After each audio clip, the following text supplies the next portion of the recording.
To make us from Alliance Specialties and Laser Sales and the Manufacturing Alliance podcast. And this is my friend. I'm Justine Ewald from TMA. And we have an exciting new video series for you. It's all about manufacturing and what takes place in Illinois. We are going to meet the people that run these companies. We are going to get on the shop floor and we are going to see what it takes to work for manufacturing. Manufacturing is a thing in Illinois that more and more people are trying to get involved in.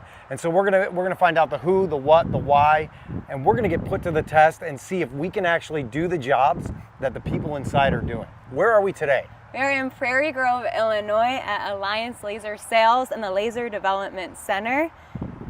And I'm a little scared. We got some activities today and we're gonna be put to the test like Tony said. Let's do it.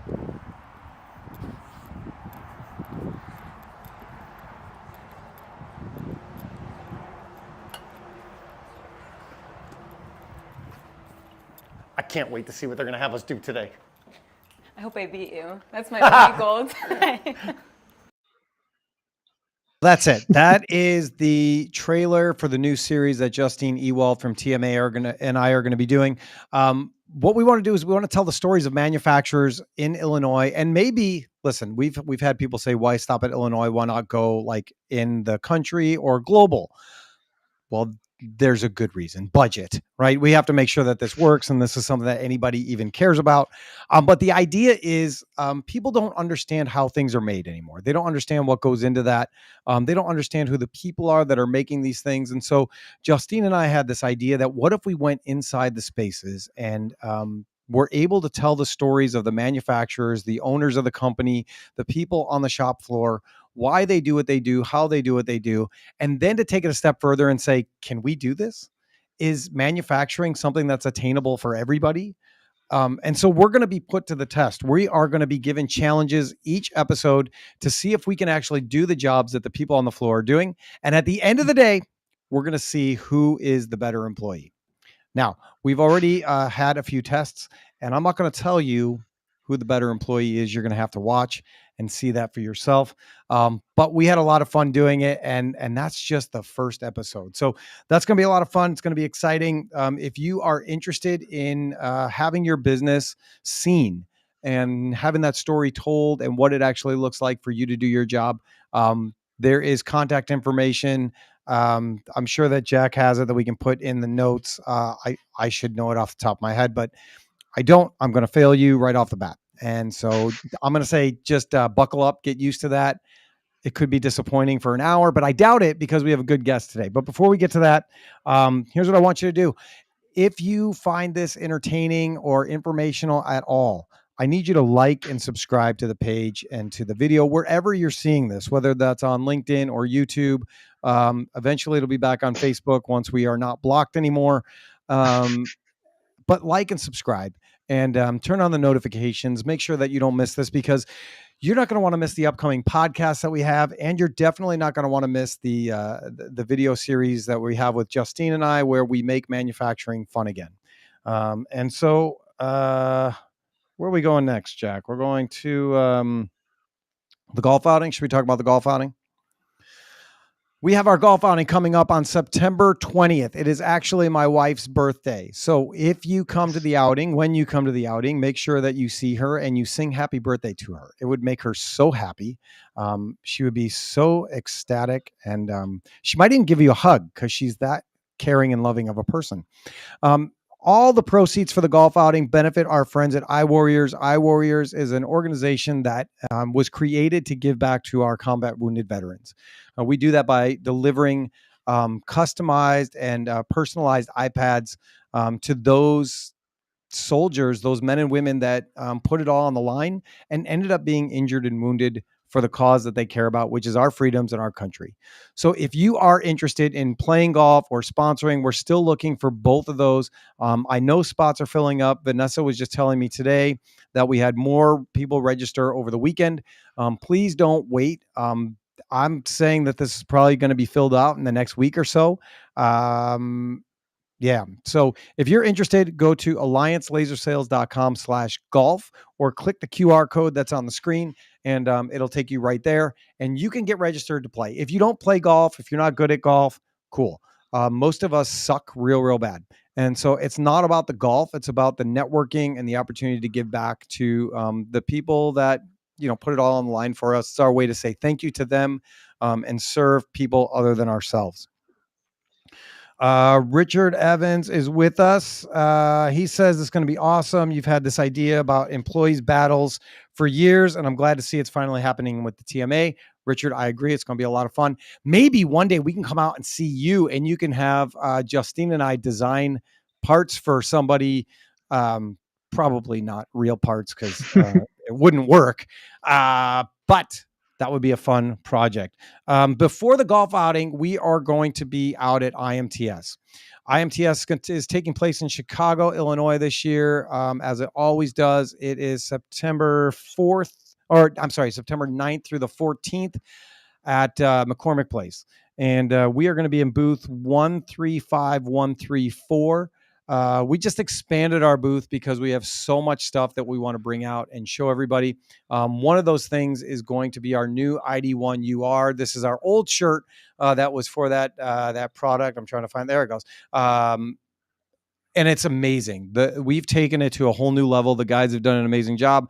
It is a laser welding system that is built around a UR robot for both automation and ease of use. You can use a joystick. It's an awesome product, and you guys are going to love that. But there are tons of things going on there. And our guest today he's even got some stuff going on, and he'll be happy to share those. And while you are at IMTS and you see all of this amazing equipment that we have, and you think, man, I would like to buy some of that equipment, but I would also like to be able to make a difference. I would also like to see how I can help those around me.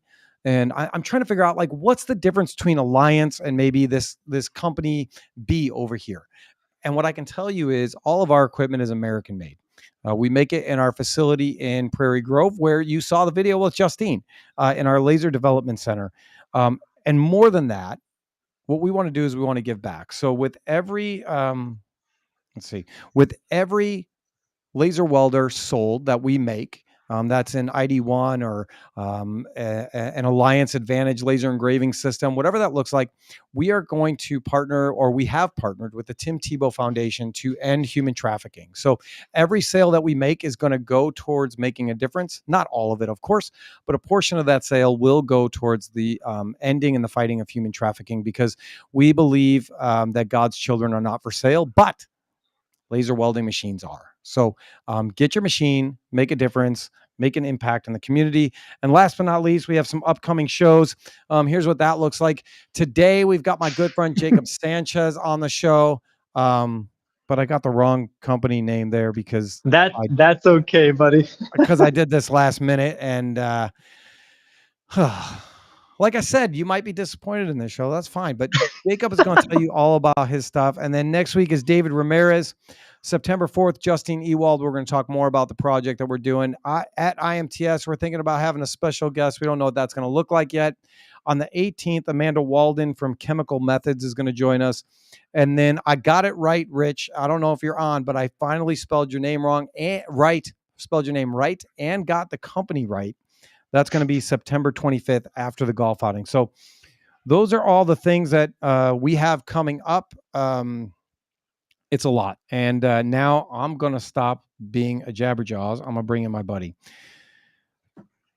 Jacob, how are you, man? How's it going, sir? Do not feel bad about the job mix-up. So many people get confused just what my skill set is in general, let alone the people I work with. So it's okay.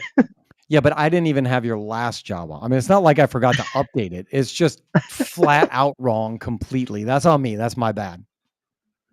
That's all right. We're here now. We have all the branding in the world to tell the world where I am now full time. So it's with IGUS. I've been loving it. Been here for the past, I think this is my 3rd week now.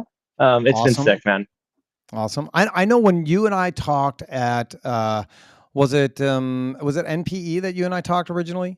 Yeah, I was the host of the NPE show this year in Florida. And we were doing the that big community drive that you planned, packaging all the food and stuff. Yep.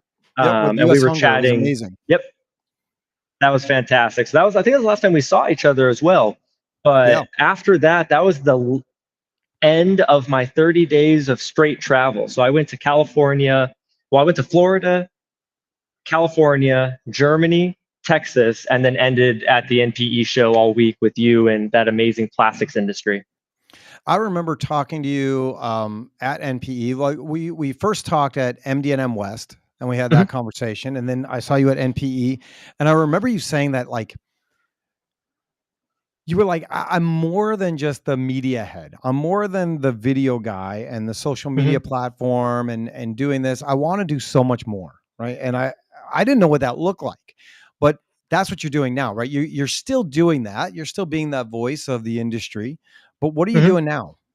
Yeah. So, and that's funny. I mentioned that because at the time I was still teetering and trying to figure out what I wanted my full time gig to be because I was doing the freelancing. And that was the first time I've ever freelanced in my life.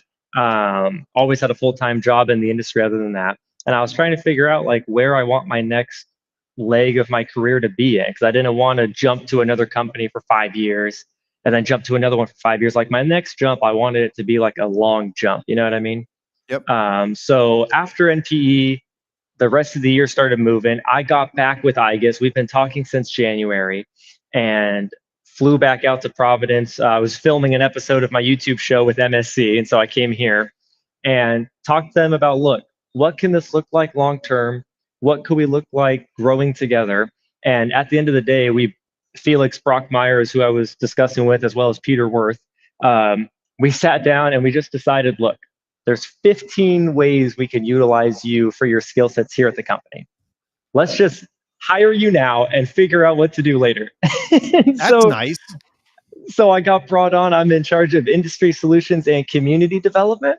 Okay. And I've only been here for 3 weeks and I'm already giving a presentation to our sales team, which is roughly 200 people here in America, because we're all around the world, 38 headquarters. I'm giving a presentation to 200 of our salespeople in a week and a half on education and how to better understand the education sector, how to reach the educators, what value they need to get out of us if we're going to be helping them.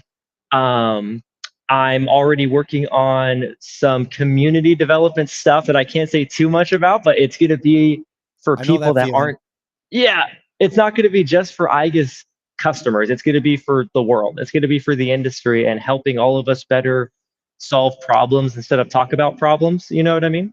Yeah. And we're also doing a huge education push. Okay. I can't say anything more on that either, but it's going to elevate what we already have, which is our YES program for young engineer support. I'm in love with it all, dude. Like I haven't been this excited like for running projects and I take pride in all the work I do, but this level of excitement since I was at Titans of CNC, man, that's the last time I felt this like buzz.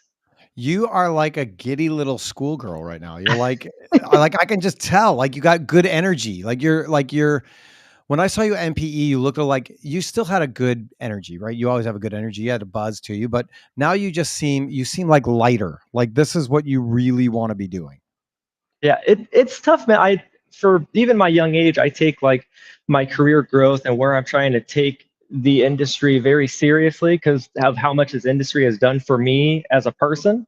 And I take this responsibility of pushing the industry in a direction to include everyone and diversify what we are to the world very seriously. And literally every moment of my day is focused on how to build up the people in this industry and make this industry better. So the fact that now I have like 5,000 people around the world that also want to help make the industry better just gets me riled up. Yeah, I get it. I get it. And it's just those little things. So what exactly is IGUS? Let's start there. Yeah. So fun fact, I'm still learning what IGUS is.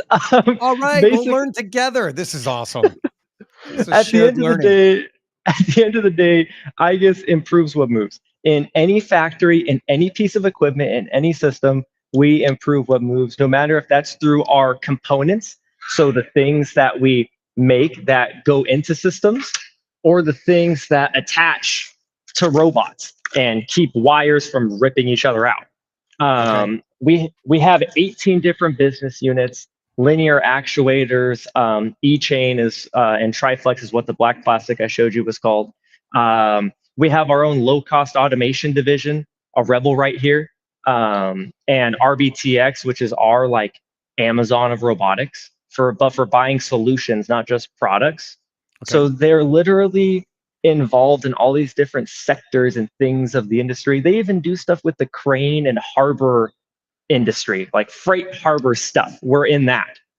So I'm learning that we are quite literally in every single industry sector, and we're working on how can we better lift up these sectors that we supply to so we can be more of a leader in. And so instead of just selling you stuff, like we're actually helping you solve the problems that you need to make more money, you know? And honestly, that's what sales is, right? Like everybody wants to buy, but nobody wants to be sold to. That's Yeah. what they keep saying. So how do you find those solutions that people need that they don't know that they need? And then say, Yeah. listen, we got that. What's And your I think pain point? We got that. I think it's been fun too because I'm actually in my last 2 weeks of training right now with a bunch of other people that are actually going to be salespeople out in the industry, Yep. and it's fun to hear how we have sales conversations with customers and stuff.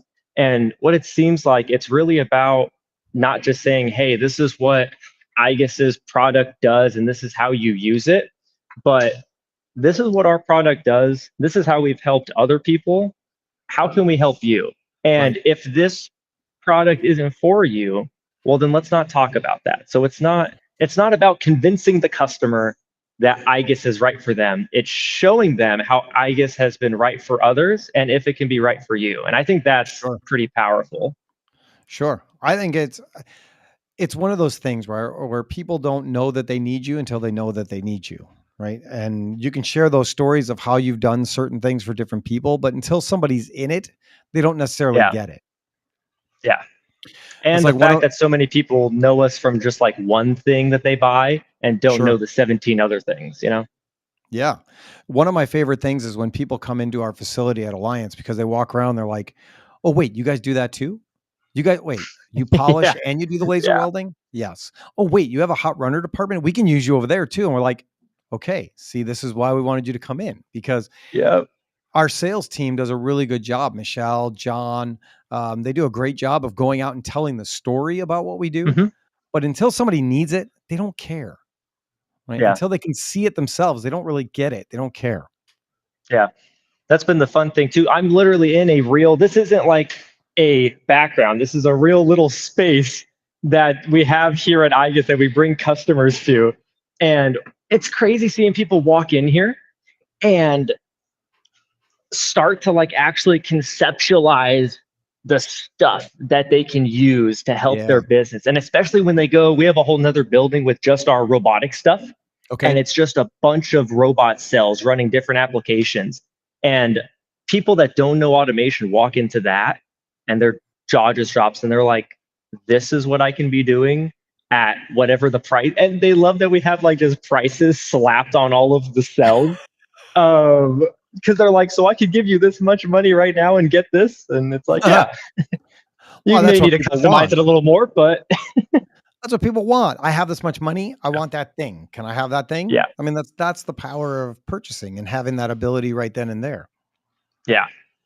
So it's been fun, man. I'm living my best little life over here. I'm really happy for you. I know that was like I said, that was a passion thing for you, and I couldn't believe it. You were like, "Listen, I don't want to be doing this. Like, I want to be doing it, but the freelance thing is hard, and I want consistency. I want to grow with a company. I want to make a difference. I want to change communities, and the fact that you're able to do that now is freaking awesome. Yeah, and I have tons of friends that have started their Eddie Saunders started his Speak Friend consulting business, I think almost like 8 months now, maybe going towards a year, but he's crushing it and he's killing it and that's what he wants to do. And I love that for him. And I love other people that want to start their own businesses and do these things, but not everybody has to do that thing. Not everybody has to go corporate. Not everybody has to do this or that. Like it's really understanding what you want to get out of your life and what your goals are for helping the community and helping others. And Yep. whatever you think, however you think you need to go to accomplish that, go do it. And if it Yep. doesn't work out, like it's not a bad thing. It's okay, you know? If it doesn't work out, just pivot and do another thing. Yeah. I mean, it's fine. right? I mean, it's not the end of the world. Like things don't Yeah, work out. exactly. It's okay. You just pivot Yeah. and you do the next thing. Or you realize like, okay, I thought this is the direction I wanted to go. I liked it for a minute, but then this happened and I wish I was doing this. I wish I could Yeah. apply things here. Yeah. And It's it's great. It's great. Especially the community side of it. That's a Mhm. big part of I remember when we were doing the food packaging, like you got so jacked up about what that was. And it was so much fun. I heavily requested from the Plastics Association team that we cover that, and I wanted to be the person to cover it because we had a whole team working the NPE TV show that week, and I was like, you guys, like, I need to do this, and like, if you don't let me do this, I'm probably gonna sneak away and still do it. Uh, and it was just fun, man. I love this idea of bringing more community type of service events to our industry trade shows. And if we can just get more of the general public to see what it is we do, they don't have to fall in love with it right away. Like that, and Right. I think that's something we get wrong a lot of times is we think every time we show our industry to somebody, they have to love this thing. Like if you don't Right. fall in love with this, then we failed. And Right. it's just touch points. It's just awareness and getting people to see that we're here. That's it. Yep. Yep. And that's what I keep trying to get people to understand is like when we do these events, right? Yes, we're doing it for the community. It's Mhm. all altruistic. But there's also a story behind that the plastics industry or the manufacturing space is more than what people think of when they think corporate America, right? There's companies that Mhm. give money, that's fine. But how can we go out and actually like bring substance and Substance. substance, sure. Um, Make an impact on the people whose communities that we're going and visiting. Mhm. I feel like you. I have a thing that I'm nearly finished planning for IMTS. I know it's like 3 weeks away, 2 weeks away, 3 weeks away. Um, but it's not ready yet. I'm still waiting on a couple like, Yeah. signatures to be able to do that, but it's Nice. going to be different. It's going to be fun and it's going to be something if it all works out, when it all works out. It's going to be something that's going to impact, kids in the community. And I think Nice. that's a big thing of that's a big passion for me also. So I'm excited for that. Hopefully we'll be able to share more about it, but we've got so many other things to talk about. And one of those is the idea of industry associations. Mhm. Everybody that's in manufacturing is part of some industry association. Um, do you feel like we are utilizing our industry associations well enough? I think there's a few different avenues. So from let's just speak on because they do sometimes different things. So let's think Sure. about for the trade shows. Some organizations own trade shows. They put on trade shows for our companies around the industry. And AMT. some of, yeah, they do a great job of every now, like every other year, because it's every other year, they bring out new tools for to make your show streamline better. They figure out new ways to add more value to if it's your first time attending the show. Here's all this value add you get from it being your first show. Yep. Um, New ways to connect with people. So I love that. I think where a lot of the times, not AMT in general, but the associations of manufacturing overall in all of our industry sectors, I feel like we fall a little short when it comes to when it's not trade show season. Okay. When you're not putting on that big event that you're doing for the world, what are you doing and how are you helping these companies that are a part of your association, Yep. whether it's yearly, bi-yearly, whatever it is? How are you talking with them and engaging with them as a customer of yours to Sure. provide them more value so they can then produce better products for their customers?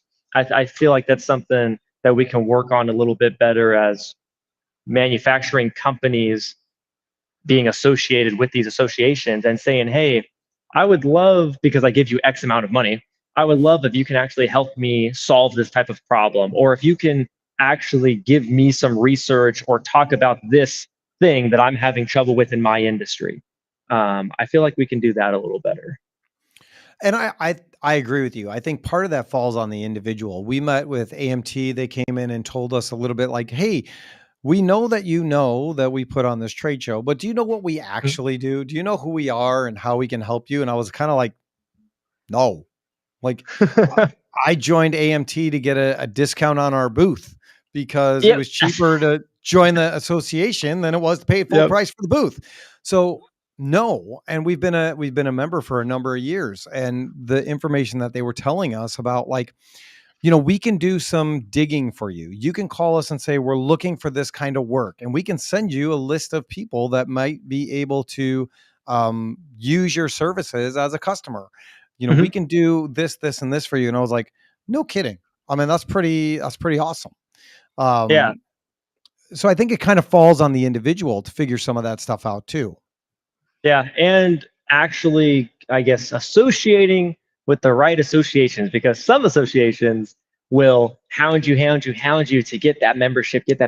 And then once they get it, you only hear from that person every year when it's time to re up that membership. Yes. And that's where you need to push back maybe against your traditional company values of, hey, we've been with this association for the past 5, 10 years. That's why we do it.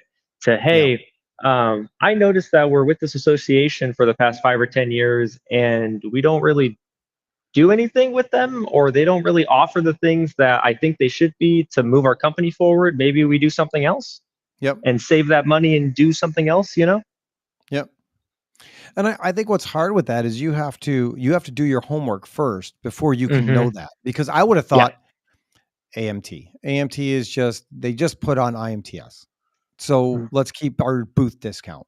But that would be a misassumption on my part, right? Yeah. And then you have the organizations that we are more involved in is AMBA, the American Mold Builders Association.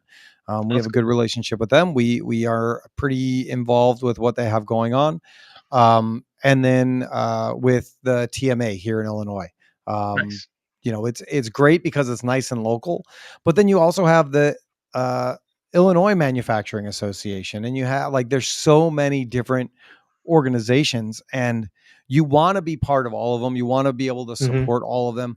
But if all you're doing is joining them to put their logo on your website, you're not going to get any value. And something that, you know what, if there's any trade show people listening right now, I will drop a free value bomb to all of you out there. Steal it, do what you will.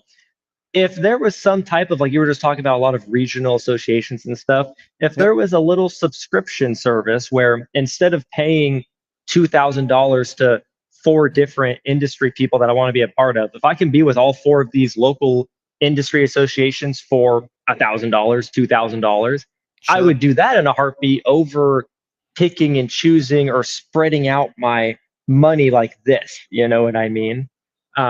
So there is some value, I think, from the industry associations looking internally and seeing how can we partner with who we think are competitors or we have thought of in the past as competition, and how could we come together to provide the industry more value? How can we set aside our differences to work together to offer packages and offer new deals to better serve those that we need to serve, which is our industrial companies? Yeah, I think it's great. I mean, we have this conversation sometimes internally, just about trade shows. The Mhm. fact that there's so many trade shows, like you mentioned before, how much traveling you've been doing, whether that's going to see shows or people or whatever. But Mhm. there are so many different trade shows, and some of them overlap, and some of them Yeah. are even for the same industry. And you just think, like, part of it is a little bit of greed where every company thinks I can do a better trade show. I can put this on better. Wait, they're doing it over here. Maybe we can offer something like that and jump in and get a portion of that information and that money. But really, if the idea is how do we serve manufacturing as a whole? How do we Mhm. make that a business and a profession that kids want to be part of, that we want to grow, that we want to keep doing stuff with? What's the best way to do that, right? Like, Yeah. what is the unified way to grow what we're all trying to grow? Yeah, that's an excellent point. And especially I think it really does come from that service mentality where you can't think that just because, well, we're already providing them a service. They're giving us X amount of money and we're putting that logo wherever, or we're giving them this discount. Like that's expected of you from this money that I'm paying, but that doesn't necessarily mean that you're helping serve me. Right. You know what I mean? Like there has to be this extra value add of problem solving or helping me move my passions forward as a company that make me feel like I'm actually getting the value that I should be getting. Yeah, and you said something interesting just there, that idea of community problem solving.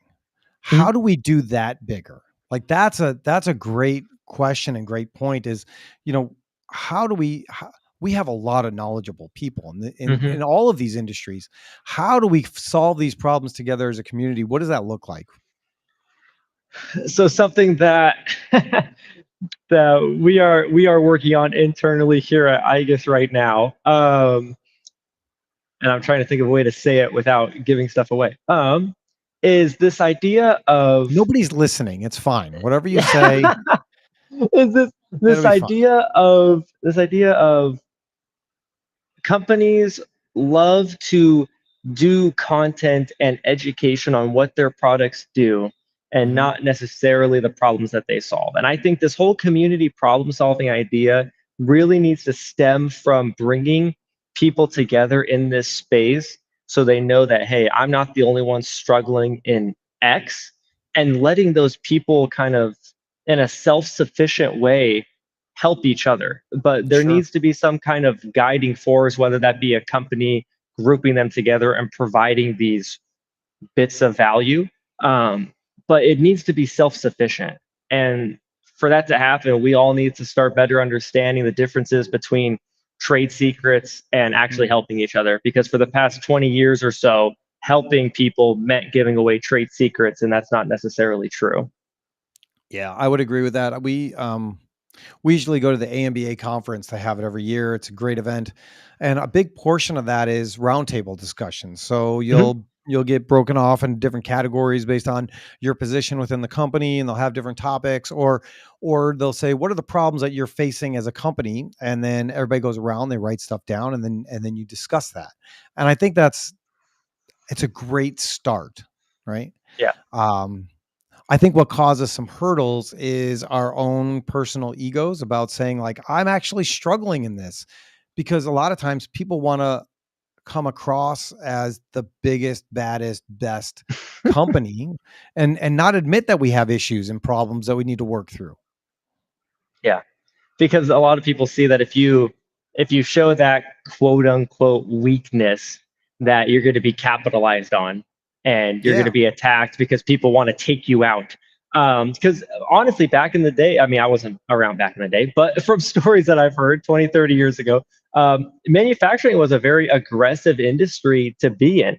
People Yes. were taking over shops. People would move to like a competitor's area. They would get closer to their competitors so they can take their business, shut them down, and then expand into that building. Like it was a very devour or be devoured type of like industry. And Yep. where we're moving forward with technology and the different things available to professionals in general that isn't gate kept like industry secrets are, um, you can go so much further, and there doesn't need to be this sense of devouring each other to succeed. You know what I mean? Especially with where American manufacturing is and some of the world's manufacturings around the globe is right now as a whole. We need all the help we can get. Like Yeah, we need absolutely. more of this problem solving, you know. Absolutely. Mitch Free, who was on the show Oh, last what? week, he had this idea, and I'm not going to tell you all of it. I mean, you can go back and watch it. It was great. Yeah, I But love Mitch. basically his short version was like, if we don't have the people in the US that we need to do the jobs that we need to do, then we need to give people quick visas to come in and teach us. But pick those countries that are friendly to us, those European nations, Mhm. those countries that have expertise in all these things. If you're a mold maker, Germans have been great at mold making forever. So Yeah. if there's somebody that wants to come into the US, let's expedite their citizenship and let's get them here so they can train us, because we are lacking the skill sets and the Yeah. tribal knowledge. The tribal knowledge has retired out for a big portion of our population, and we need to Mhm. bring some of that back in. Yeah, I agree. And when it comes to that education aspect as well, like it's going to take more than just a few companies in American manufacturing to actually start pushing on education to change for it to change. We Yep. love talking about how education in the country won't change. Well, it's not going to change when there's only 1% of the 20% that really should be helping push on the right people and the right buttons. You know what I mean? Like, sure, it may not always feel like we're moving, we're getting any traction when Hmm. we're doing it ourselves. But if we get enough people to make that action and try to get traction, it will start moving forward. Yeah, and I think you can apply that to industry wide as a whole, Mhm. all manufacturing, but you can Yeah. also say in our own businesses, in our own four walls, for a long time, there was a feeling among a lot of people that I'm not going to pass on my information. I've worked hard for my information. This is mine. Yeah. Like I've learned this. This is blood, sweat, and tears. You want me to just pass this on to the next generation of guys? Why? So you can fire me and have somebody cheaper. And I think that speaks to the culture that used to be in place in a lot of places and is now changed. Yeah. Yeah. I agree with that as well. I feel like there's more room because there's this big education gap. There's more room and value with people that can be in that type of mentorship position Yep. that they can actually be utilized for more than just a information grab, like learning how to be an educator and learning how to be a teacher internally. Because we love to talk about workforce development, and this is something I've learned the past like year myself. I'm always learning. Workforce development isn't just this new generation coming in that I love working with. Workforce development is taking care of those people that we already have, taking care Yeah. of the people that are in your business that have been there the past 5, 10 years and kept you running. And how can you better them? How are they growing professionally?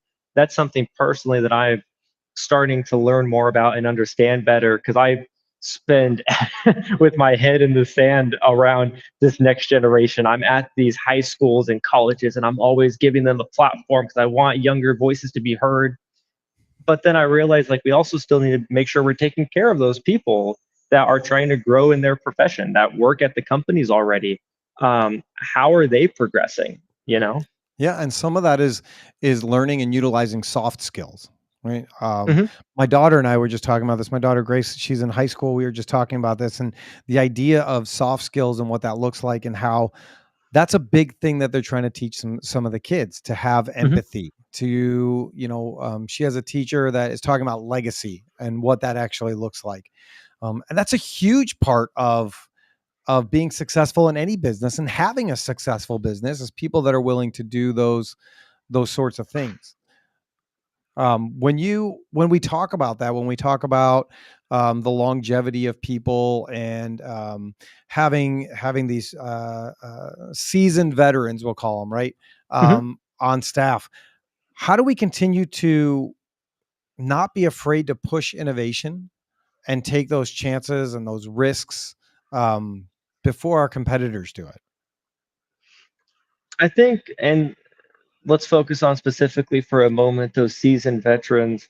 I feel like it's still about getting them outside of those four walls. Like if you want them to innovate and be more comfortable with the thought of innovation and changing the things they've always done things, you can't just tell them about the cool stuff that's out there. You can't just tell them about this robot and how awesome it is. Like bring them to where this stuff is. Let them Yeah. get their hands on these things and actually play with them because once they're engineers or they're machine builders, they're skilled professionals. Once they start playing with something with their hands, Yeah. and they can see what this could mean for them, they'll get on board real quick. Right. Instead of you just telling them how cool this stuff is out there, looking out the window, nobody's going to want to be a part of that, no matter how cool it is, because they're going to feel bad that they don't get to play with it. Sure. Sure. Yeah, that's how you get buy-in, right? Yeah. I mean, So, get your hands on it. I think it's Zig Ziglar or it's Dale Carnegie. It's they name all their closes. It's the pet the puppy close, right? Once you pet the puppy, you're in, right? Once you pet the puppy, somebody puts the puppy in your hands and you pet the puppy, then you love the puppy and you're not going to let go of that puppy. Now you want the puppy. Before you went, I don't want a puppy. They crap in the yard. I don't want to clean it. I don't want to do any of that. And somebody gives you the puppy and you go, oh, but this puppy's amazing. I love this puppy. And I think that's to your point. When you have those people that are they're an integral part of your company, if you can get that and get them involved and get some buy-in from them, man, that's half the battle. Yeah. And honestly, when it comes to this confidence to innovate before the competition, I've heard a few different things about people don't they'd rather be second than first. I heard everybody saying if you're not first, you're last, all this stuff. People don't like to be Ricky the Bobby. yeah, they don't like to be the first one to something because everyone after that will just improve it based on the mistakes they made. Honestly, my whole concept of this is if you have a team that's innovative, that's creative, that's motivated, no matter if somebody copies them or not, they're always going to get better. They're Sure. always going to be trying to get one step ahead. So Yep. to me, copy me, do whatever, take whatever you want from me, steal from me. I'm going to keep moving. I'm not going to fight with you on this thing and try to take back what's mine, what I invented. Do your thing. If that's what you got to do to get by, do your thing to get by. I'm going to keep moving forward as a company. I'm going to continue to innovate as a company and get better for my customers. You know Yep. what I mean? That's kind of the mindset that I have found value in at this company, that I try to push other, and I give this information to manufacturers because if they take it, I don't care. I want you to get better. It Right. means more competition for me. Like that makes me hungry. That's good. Well, and it pushes you. It pushes you further. Like we have open door policies. I welcome everybody in our shop. If you're a competitor, if you're, a customer, whatever that looks like, come on in. I'm not worried that somebody's going to try and take our customers or they're going to copy our ideas, because what they can't copy is who we are as a company and as Yep. individuals.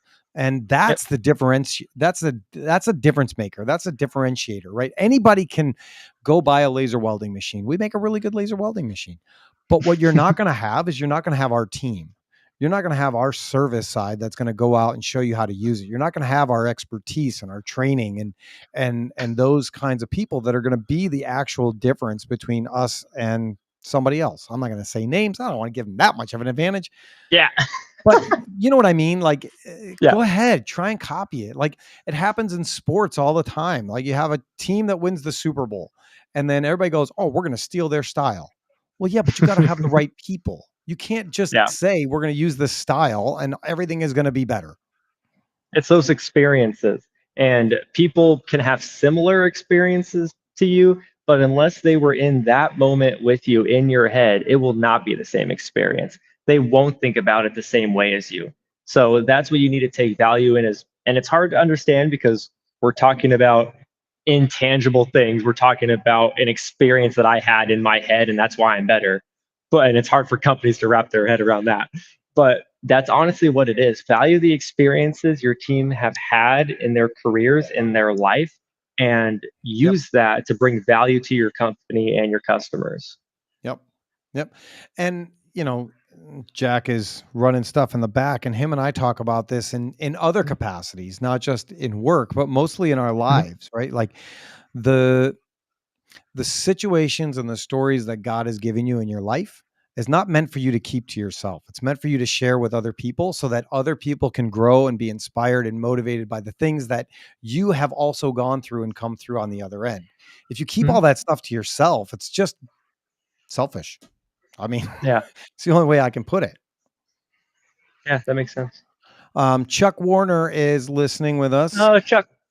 And he says businesses can also apply themselves to resemble something the younger generations recognize and an environment that they want to be a part of. What do you think about that? Yeah, the environment thing. So that doesn't mean just putting a foosball table like in your coffee room or something, or like comfy couches. Like those are activities, those are areas of comfort.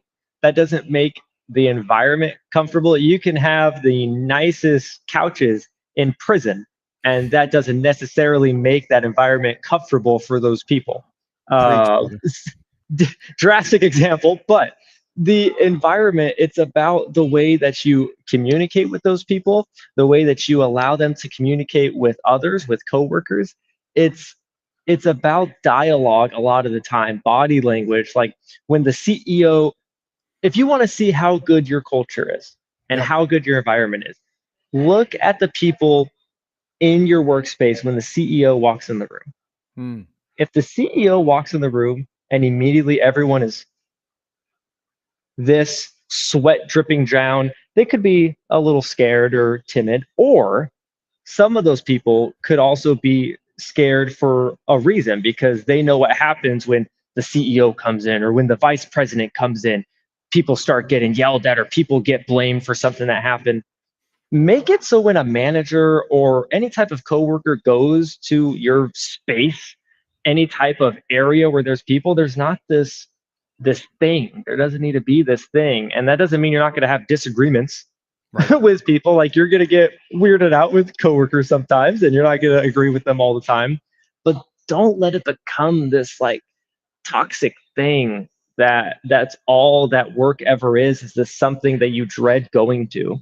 Yep. Like I hate I've been there. Like I've gone to work, sat in my car in the parking lot in the back and like stifled tears and then went into work, worked my 10 hours, and then went back in my car, drove home, laid in my bed, like not in the fetal position, but almost, and sat there. And then I went to work the next day. Right. That was my day. Like that was how I viewed going into work, like I don't know how many years ago. And a lot of other people have a lot of other worse situations when it comes to their job. And I just, there's things that you're not going to be able to avoid. There's things that are going to happen, but there's a way to make it so it doesn't consume the workplace and doesn't consume your personal life. And that's dialogue, that's attitude.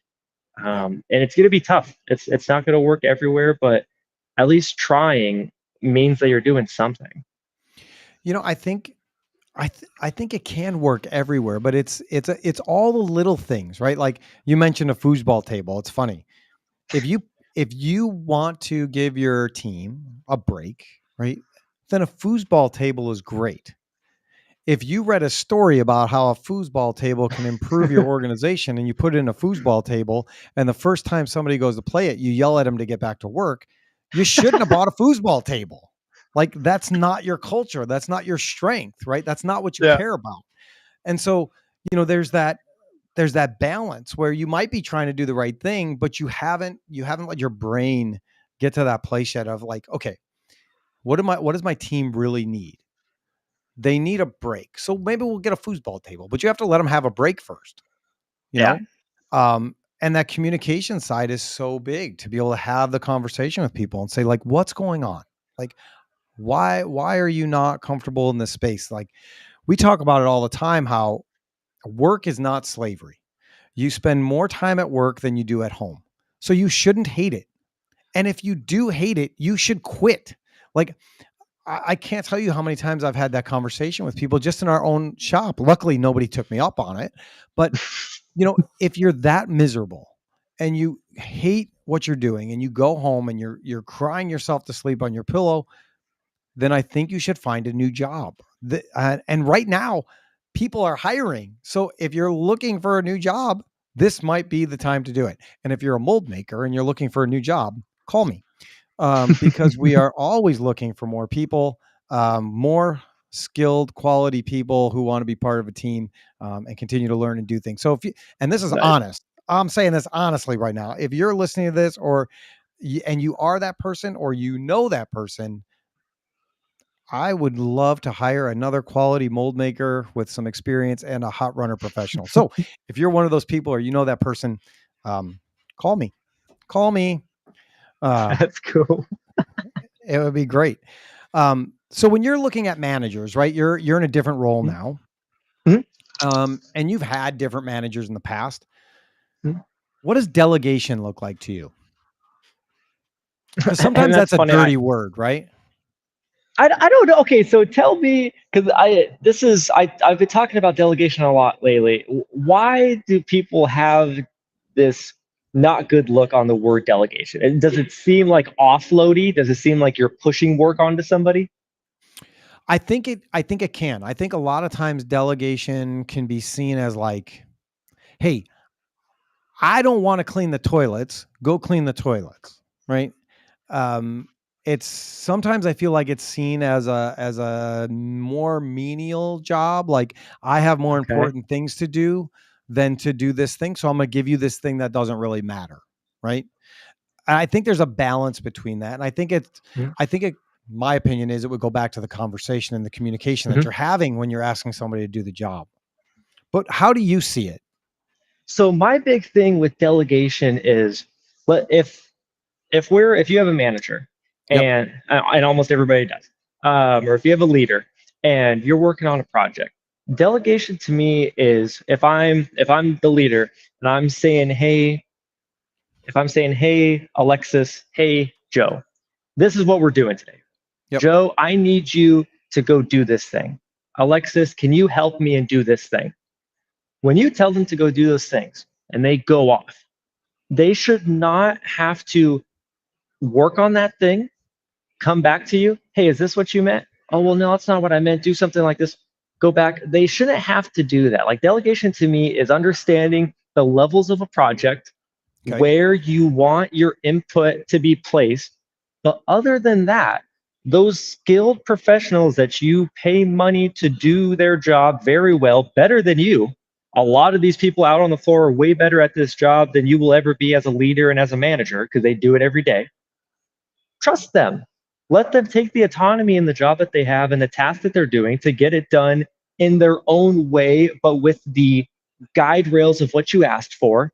Mhm. But let them get it done and let them come back to you at this level instead of every step along the way of what they're trying to do with their task. To me, that's what delegation needs to be. It needs to be you trusting those people and giving them autonomy to do the task that you're giving them with the skill set they have, and setting a clear understanding of when you would like to be brought back in to the project cycle Sure. to see where everything's at, to see how everything's lining up, and making sure that it's still on vision with the project as a whole. Yep. No, that makes perfect sense. And I have people that I trust tell me like you need to let go of this thing. You need to trust people to do this thing. And I love being able to do that. Vanessa gets so mad at me because when she's doing marketing things, she'll ask me a question. I'll say, whatever you think. I trust you.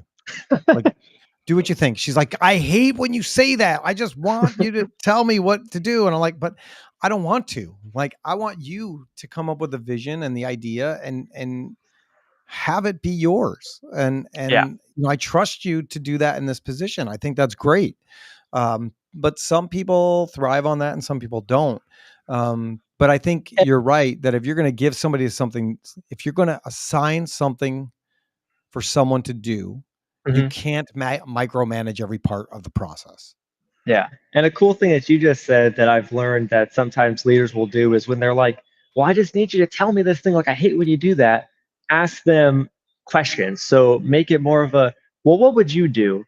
Or, well, how do you think that we should even get this process started? And once you ask them that, they feel engaged in the dialogue and they're like, well, I really think we need to do it. And then they just start solving the problem themselves. And then you say, you know what? Yeah, go do that thing. That sounds good. And then that's all they wanted. They just wanted a little bit of dialogue to Sure. get their juices flowing. Sure. Yeah. I don't remember who said this. I scroll on Facebook and LinkedIn and all this stuff.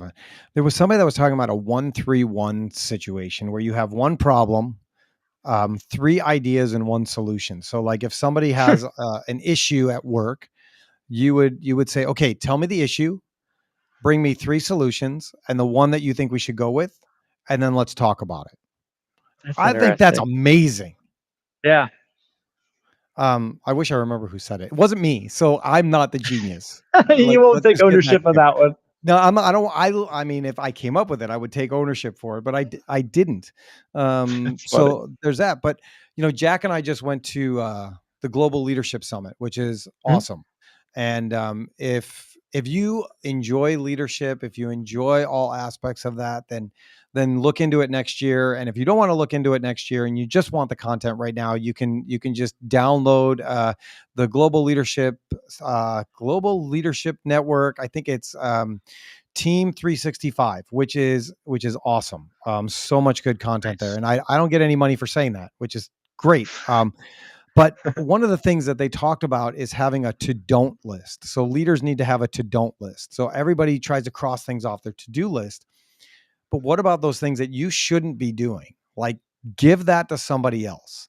One of my Mhm. favorite things I ever heard was that um, the only decision you should make is the decision that only you can make. The other ones, delegate to somebody else who's in a position to be able to make those decisions. That's cool. I haven't heard that one yet either. I watch way too much of this stuff. I'm telling you. I like It's that one. That's a good one. yeah. Yeah. Um, so when we're talking about, delegation, when we're talking about all these different things, they all come together, right? Like Mhm. all these things are important pieces of the puzzle in order to have successful organizations. Yep. Um, the biggest piece of the puzzle that's missing right now is that thing that, Jack said to me a couple weeks ago, like everybody is trying to find skilled labor. Mhm. What do we do for workforce development? I guess this goes back to something that I said I've been learning is workforce development isn't just how you're recruiting new gen or even new people to your organization. It's how you're retaining and training your workforce that you have in your facility. I think there needs to be a much, I think there needs to be a bigger step taken towards ongoing training and onboarding when it comes to professionals. Mm, So, like I said, I'm in my third week of training right now. This is a 4 to 6 week training course that the salespeople go through, mixed in with field work. And we're doing quizzes, we're doing role plays, we're doing all of this types of stuff, and I could not love it anymore. And I've never had an onboarding training thing like this to understand like a company and products. And I don't think everything needs to be on this big grand scale that we hear about a lot of the times. Like if you just heard me say that, you're going to be like, well, I have 15 people at work, I can't do that. It doesn't need to be that. I feel like just documenting steps along someone's career path can help mm, you get started on what can we do, where if we want to bring someone back in at this level, this is what Jody's path looked like. What could we help Sarah's path look like?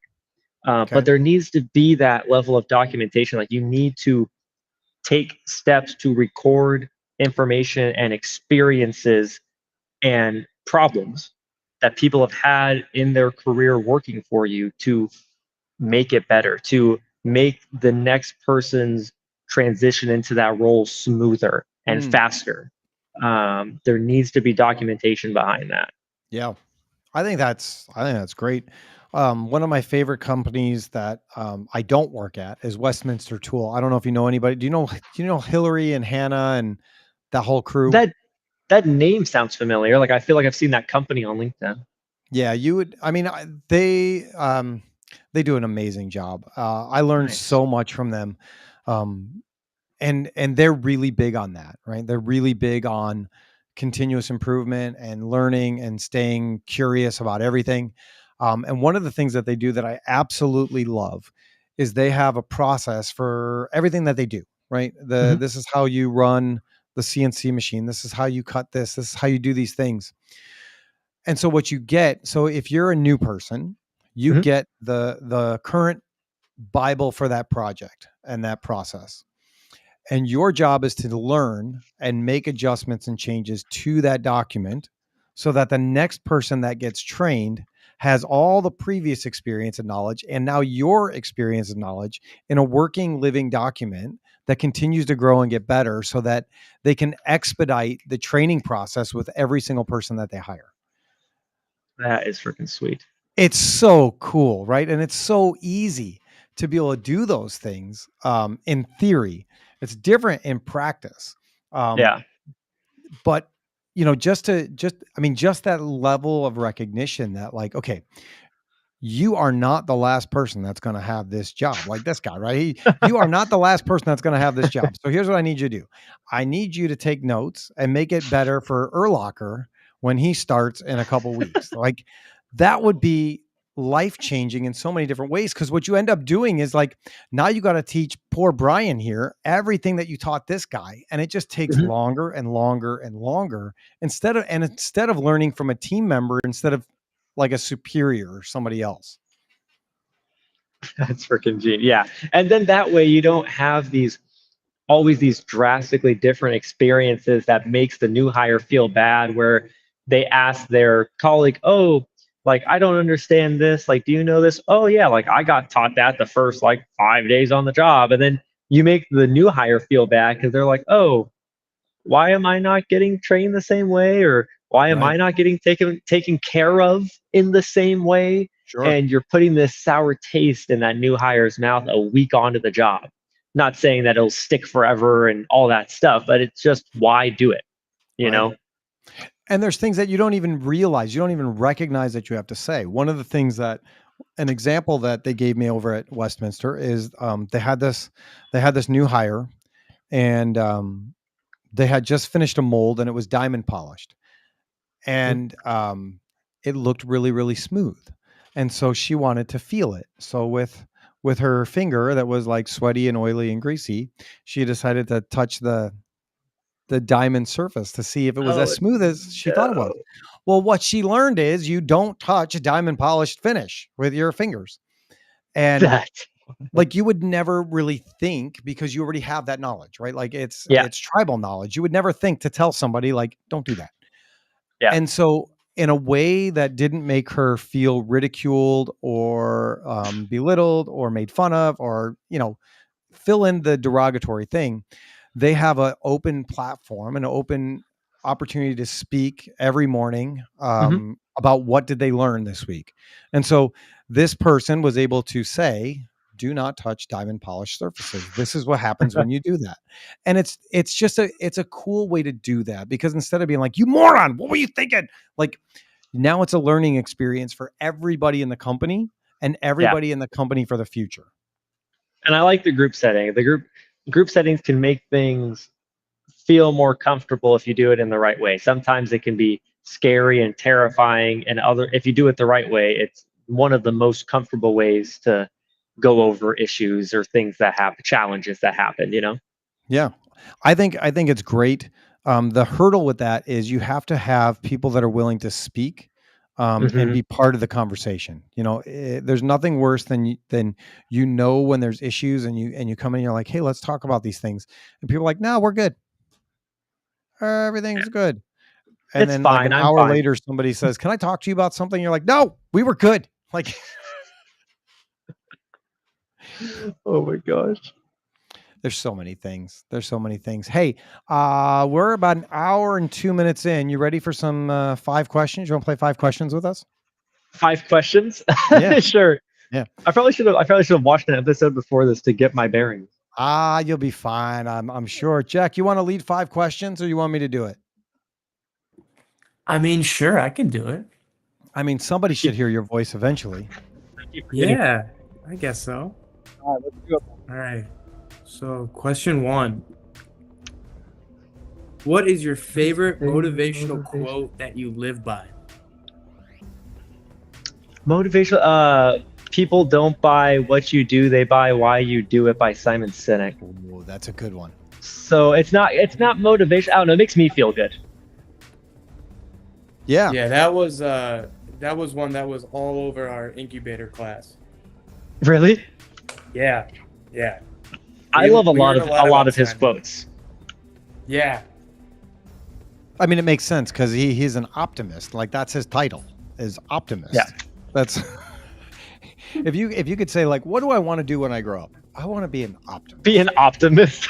That's what I want to do. How are you going to make money with that? I don't know, but I'm pretty sure I will, because I'm an optimist. Oh my gosh. He's the Optimus Prime. Yes. The optimist. Oh my god. Puns the make best me out there, man. cringy, just so you know. Is that another question? Do puns make you cringy? Yes, they make me cringy. Well, then you may Crazy not in want to the go good back way. and you may not want to go back and listen to other shows. Then that's just a thing. All right, Jack. Oh, question God. number 2. All right. Would you rather fight 100 duck-sized horses or one horse-sized duck? Absolutely, absolutely 100 duck-sized horses.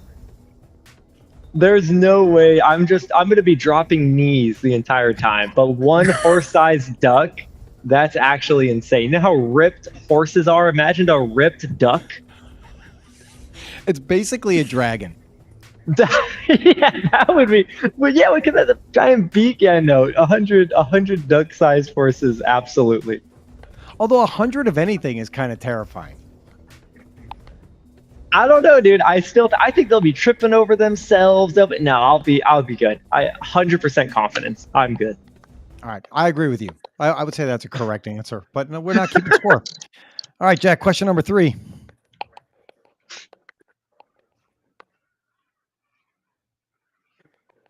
Okay. All right. Oh my gosh. Question 3. Yeah, If this you one's a were little bit longer, promised but stick with us. $10,000 to cut off, yeah, this is a good one. If you were promised $10,000 to cut off a finger, and then for each additional finger you cut off, it would be multiplied by 10. So that would mean one fingers is 10,000, 2 fingers is 100,000, 3 fingers is 1,000,000, and so on. How many fingers would you cut off, and which ones would you cut off? I'm doing at least 3. I'm getting rid of both middle fingers and then one ring finger. Okay. Both middle fingers. Yeah, I feel like those are like 2 of the most useless fingers unless you just want to be mean. And then in other languages, there's other ways to be mean with your fingers. And then one ring finger. So yeah, I'm fine with this. I'm fine with this. So that's so you can be like you can go to rock concerts still. Yeah, automatically, yes. I think I go with the pinkies. I don't think you need the pinkies. For Pinkies? sure. I feel like there's something, I don't know. I feel like I've read somewhere about why pinkies are important. I don't know why, but I feel like pinkies are very important. But you could even shape your hand back, and I mean, it wouldn't be that noticeable. My uncle is missing a pinky. He blew it off with a mortar on 4th of July. And now when he golfs, he stuffs that finger with toilet paper so that when he has his golf glove on, it doesn't look weird. That's just true. insane. Oh my gosh. That's just true. You didn't know you were getting into this today, did you? I didn't know this part was coming. One answer I heard is if you cut off all 10 fingers, you get $100 trillion. So, I mean, I guess with something like that, you can get like some type of bionics to replace. yeah, I'm pretty sure your company could help build $100 trillion. You're good. Yeah, if anything moves in those joints, we can handle that. And you might even get a discount. You're going to come out money ahead. Yeah. Oh my god. So that would be good. All right, Jack, what are we on? Question 4? Yeah. Okay. Do you know how to fold a fitted sheet? Is a fitted sheet the thing that goes over the mattress that you have to put on and it's hard to do by yourself? Yes. No, I don't know how to fold that. I think it's witchcraft. I just wanted to make sure it was the right thing I was talking about. Yeah, that's the fitted sheet. I think it's witchcraft. I mean, there's no corners. I would roll it like a sleeping bag, to be honest. I hear my wife in the background there. She's getting upset about witchcraft. Yeah. She heard witchcraft and full fitted sheets. It's so easy. Oh, she said it's so easy. It's because she's a witchcrafter. Your mother's not a witch. Let's not start this. I'm not married to a witch. She's good at these things that I don't understand. Oh my gosh. It doesn't make any sense to me on how to fold this thing, but she makes it look so easy. So I've never thought of that. Of folding a fitted sheet? Yeah, I've never thought of folding a fitted sheet. So what in do you my do life. with the fitted sheets? It's either on your bed or you're washing it. So you only and have then one. Yeah, wait, do you have multiple fitted sheets? Or we have multiple fitted sheets. Yeah, no, if I need Are to you still wash my single? bedding, You're single. yeah. Oh, eventually you will have multiple fitted sheets. Oh, okay. Well, yeah, if I just wash my bedding and then don't sleep on the bed until it's clean and then put it back on. That's fair. Okay. Then you never have to do it. But like you open the package and you're like, how did they get this in here? Like, how did they That's do so, oh my gosh. this? All right. Jack, take us out with the last one, will you? All right. If animals could talk, what would be the rudest and why? I've heard this before. I feel like, oh, what's that? Dude, there's this marsupial that freaking looks like it'd be mean. Dude, oh my gosh. Eh, Geese would be nice, ducks would be nice. A quokka? You think geese are nice? I feel like geese would be because they're like Canadian geese. I feel like if they could talk, they'd be nice. Oh, Um, eh? they're mean, but I feel like they're mean just because they can't talk, you know? Uh, oh, dude, that's what it is. That rodent, that big rodent, a capybara. Capybara. Capybara looks like they're so chill, but it looks like it would say the nastiest things, just the meanest things. A little passive aggressive, maybe. Yeah, that's what it was. It took me a while to get there, but I got there. I like it. I like it. I've never heard capybara before. Cats is usually the number one answer. What's funny is you mentioned geese. I have all these weird family members, man. I have a cousin who punched a goose in the face. He was walking into his apartment with his groceries, and there was a goose on the sidewalk, Mhm. and the goose like ran up to him and was like, and he dropped the bags and punched the goose. Oh my god, I'd be terrified to even touch a goose. Yet you want to fight 100 little ducks, little horses. Or yeah, absolutely. I would stand by that to any day. All right. Well, that was 5 questions with Jack. That was a lot of fun. Did you enjoy that That part was of our time together? that should be like it's a short in itself. Like I would watch that for 5 minutes. Well, you'll be able to because all of these are going to come out as 5 questions.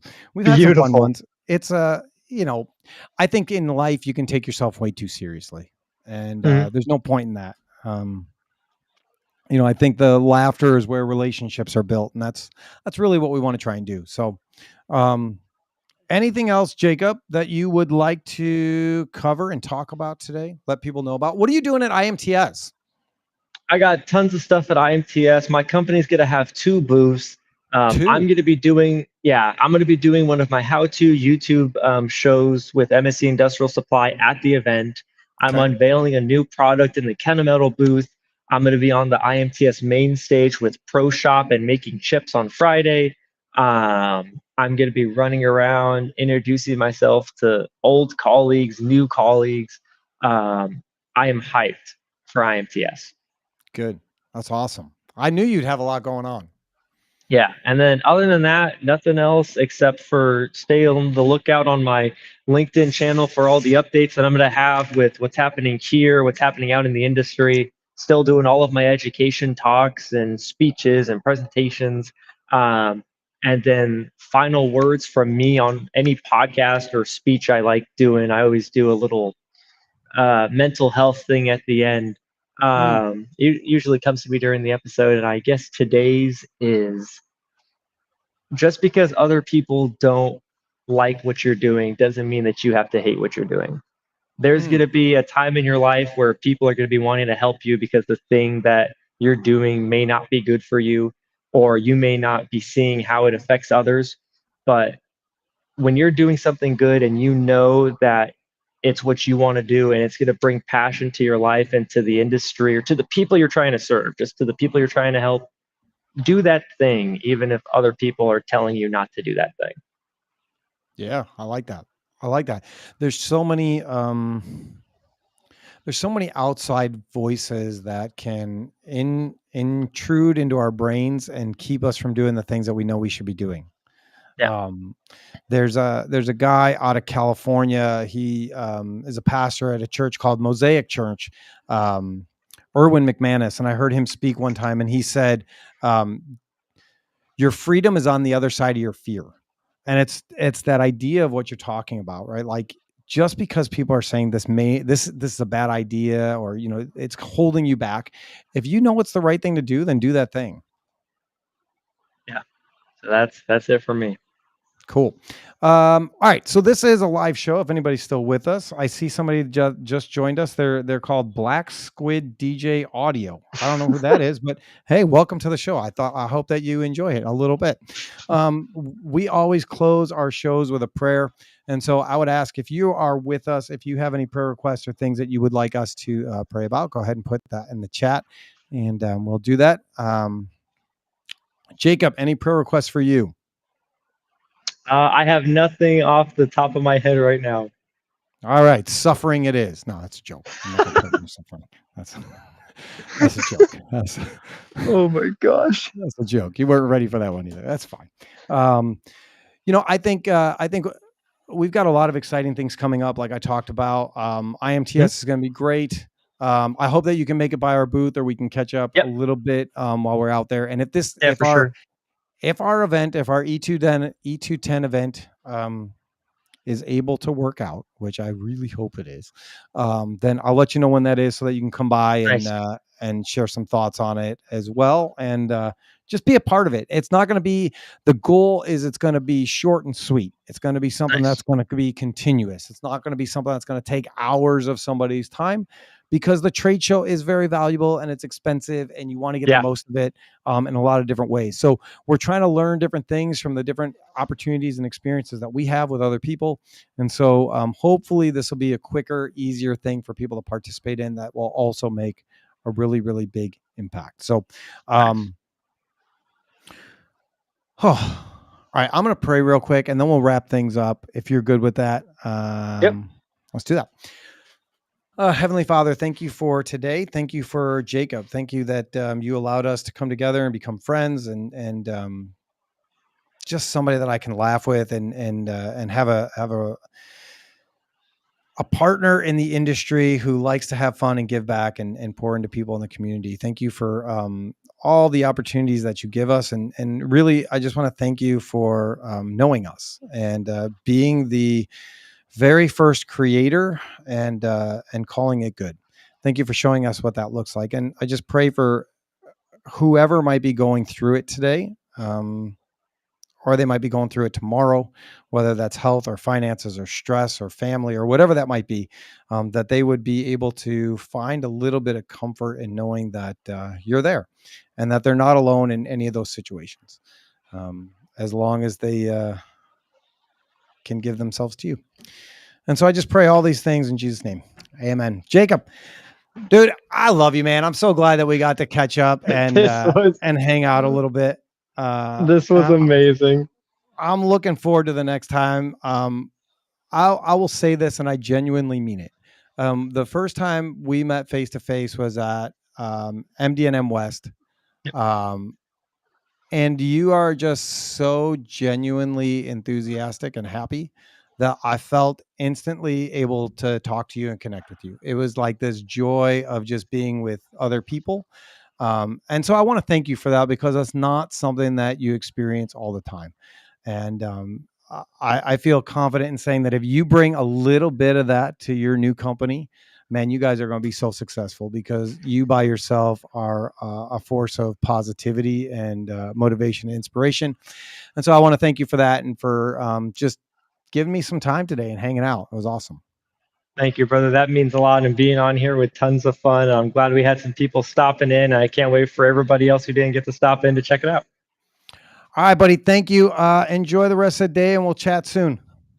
See ya. Well, that was my friend Jacob Sanchez. You guys have seen him all over the place. And if you haven't, go check out his LinkedIn page. It's flooded with all kinds of videos and things that will get you going a little bit. He is a tremendous industry advocate. Great guy, like I said. I don't blow smoke. if you're looking for what his company is offering, if he's working there, trust me, it's going to be valuable to call him and make an appointment and just see what they do and connect with him, because even if you don't need what his company does, he has resources and relationships in other places. And it's just good to know good people and be around good people. So look up Jacob, look him up on LinkedIn, send him a message, connect with him, be friends with him. Oh, and you should also become friends with our guy, Brian Warren. We haven't had an Yeah. update from him in a while, but Brian did say if he hits, like, I don't know, 500,000 followers or whatever it was, he is going to put out a swimsuit calendar of himself. Oh my And God. I personally want to see that. I think it would be great for him to be able to do that. And I have so many ideas for him to make more money for his son, Jake, in the process, like sponsoring the bathing suit. I mean, you could have an Alliance bathing suit on him. I don't know how much that's worth, but wouldn't it be great if he could actually make that calendar? If you're still watching and you're seeing this, we still have a QR code that goes to Jake Warren and Brian Warren's page. It's a GoFundMe page where they are just trying to make the house ready for Jake so that he can have a better life while he is. Why? I didn't even say the why. Because poor Jake was diagnosed with cancer at 18 months, and he is now 2 years old, and they're still going through it every single day.